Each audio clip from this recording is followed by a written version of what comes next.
আসসালামু আলাইকুম ভিউয়ার্স, জানিয়ে দিব সর্বশেষ সংবাদগুলো।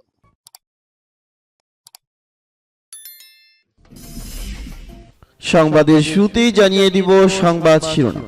কোনো পরাশক্তি কখনো ইরানে আগ্রাসন চালানোর সাহস করেনি, বলেন চিফ কমান্ডার। খেরসনের চূড়ান্ত লড়াইয়ের আগে রাশিয়া লুটপাট চালাচ্ছে, বললেন ইউক্রেন। তাইওয়ান ঘিরে চীনের 63 যুদ্ধ বিমানের মহড়া। আসন্ন জি20 সম্মেলনে আন্তর্জাতিক উত্তেজনার গভীর প্রভাব দেখছেন জোকো উইদোদো। ইউক্রেনের সন্ত্রাসীদের ষড়যন্ত্র ব্যর্থ, গুপ্তচর সংস্থার 9 সদস্য আটক। এবং জানিয়ে দিব সর্বশেষ শিরোনাম। আর্মেনিয়া আজারবাইজানকে নিয়ে আলোচনায় বসল যুক্তরাষ্ট্র। এতক্ষণ শুনছিলেন সংবাদ শিরোনাম, এখন শুনবেন সংবাদের বিস্তারিত। তো বন্ধুদের কাছে রিকোয়েস্ট রইল, এই ভিডিওতে একটা লাইক দিবেন, আর ভালো লাগলে অবশ্যই বন্ধুদের মাঝে শেয়ার করে দিবেন। কোন পরাশক্তি কখনো ইরানে আগ্রাসন চালানোর সাহস করেনি, বললেন চিফ কমান্ডার। ইসলামী প্রজাতন্ত্র ইরানের সেনাবাহিনীর chief commander major general Abdur Rahim Mousavi বলেছেন, যারা নিজেদেরকে পরাশক্তি বলে দাবি করে তারা কখনো ইরানের উপরে আগ্রাসন চালানোর সাহস দেখায়নি। তিনি জোর দিয়ে বলেন, ইরানকে বিভক্ত করার যে অশুভ লক্ষ্য ঠিক করেছে শত্রুরা, তা অর্জন করতে তারা ব্যর্থ হবে। জেনারেল মুসাভি বলেন, ইসলামী বিপ্লবের পরে 40 বছর ধরে কোন দেশ যারা নিজেদেরকে পরাশক্তি হিসাবে দাবি করে তারা কখনো ইরানে আগ্রাসন চালানোর কথা চিন্তা করেনি। ইরানের এক সেনা কর্মকর্তা বলেন, শত্রুদের আকাঙ্ক্ষা হলো ইরানকে বিভক্ত করা এবং সেই কারণে তারা দেশের ভিতরে নিরাপত্তাহীনতা এবং ধ্বংসযজ্ঞ চালিয়েছে। অর্থনীতি এবং উৎপাদনকে বাধাগ্রস্ত করছে। দেশের বিজ্ঞান ও প্রযুক্তিগত উন্নতিকে তারা মেনে নিতে পারে। সাম্প্রতিক সহিংসতার সময় শত্রুরা যাহা কিছু করা সম্ভব তার সবই করেছে। শত্রুরা এই সহিংসতার পরিকল্পনা এবং বাস্তবায়নের জন্য সবকিছুই করেছে এবং তারা দাঙ্গাকারীদেরকে গোয়েন্দা সহযোগিতা ও অর্থ পর্যন্ত দিয়েছে। বিভিন্ন বিচ্ছিন্নতাকামী গোষ্ঠী এবং ফার্সি ভাষার স্যাটেলাইট টেলিভিশন চ্যানেল ও মেসেঞ্জার সরাসরি এই সহিংসতায় জড়িত ছিল এবং তাদের ফিল্ড কমান্ডাররা ময়দানে কাজ করেছে। জেনারেল আব্দুল রহিম মুসাভি বলেন, শত্রুদের এই ধরনের তৎপরতার মুখে দেশের সবাইকে সজাগ থাকতে হবে।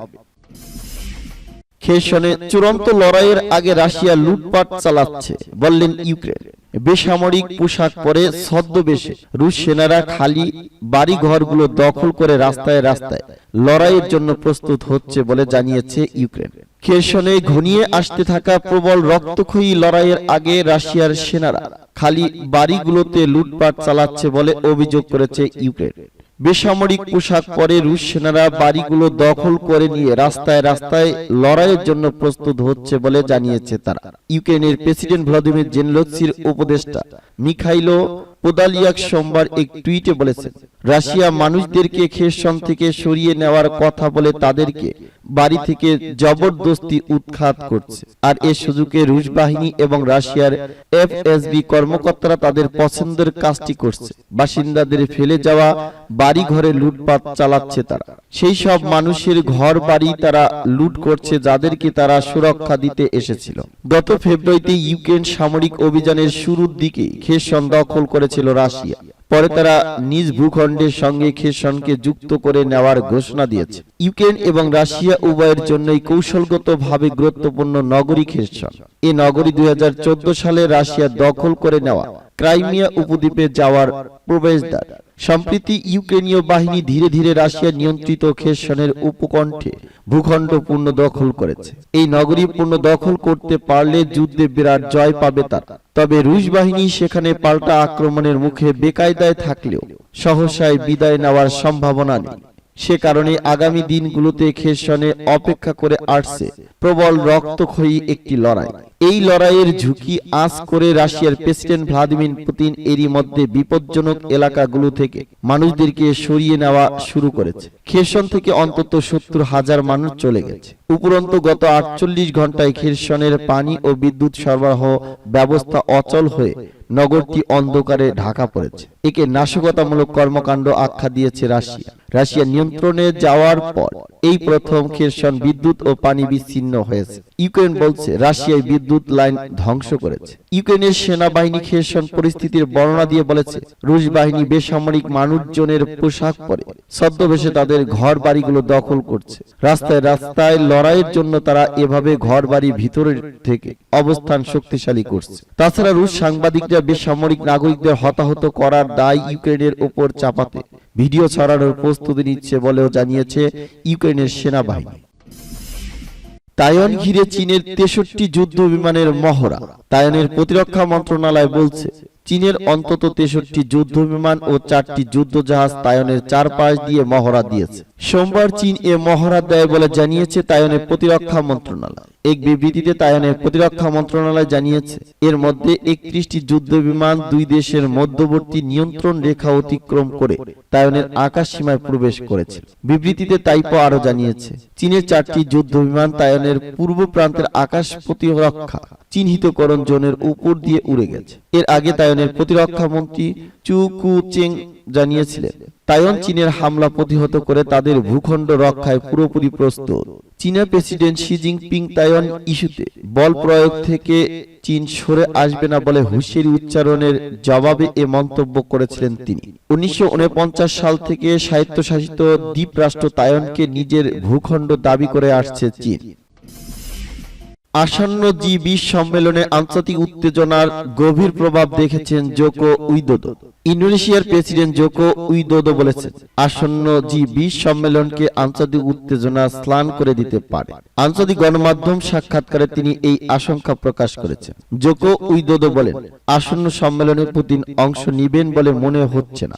রাশিয়ার প্রেসিডেন্ট ভ্লাদিমির সামিট পরিত্যাগ গভীর প্রভাব ফেলবে। সোমবার ফিনান্সিয়াল টাইমসে প্রকাশিত ওই সাক্ষাৎকারে ইন্দোনেশিয়ার প্রেসিডেন্ট জোকো উইদোদো বলেন সামিটে রাশিয়াকে স্বাগত জানানো হয়েছে, তবে উদ্বেগ প্রকাশ করে তিনি বলেন খুবই উদ্বেগজনক পর্যায়ে থাকা আন্তর্জাতিক উত্তেজনা সম্মেলনকে স্নান করে দিতে পারে।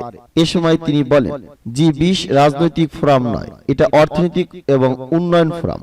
গত মাসে রাশিয়ার প্রেসিডেন্ট পুতিন বলেছিলেন সামিটে অংশগ্রহণের বিষয়টি তিনি বিবেচনা করেছেন, তবে তিনি উপস্থিত না হয়েও রাশিয়ার উচ্চ প্রতিনিধি সামিটে অংশ নেবে বলে ইঙ্গিত দিয়েছেন পুতিন। রাশিয়া ইউক্রেন যুদ্ধ শুরু হওয়ার পর জি20 সম্মেলন হবে আন্তর্জাতিক পরিসরের প্রথম কোনো বড় সম্মেলন। পশ্চিমা দেশগুলো সম্মেলনে রাশিয়াকে বাদ দেওয়ার দাবি জানিয়েছে, তবে ইন্দোনেশিয়া পশ্চিমাদের দাবি প্রত্যাখ্যান করে রাশিয়াকে আমন্ত্রণ জানিয়েছে। ইউক্রেনের সন্ত্রাসীদের ষড়যন্ত্র ব্যর্থ, গুপ্তচর সংস্থার 9 সদস্য আটক।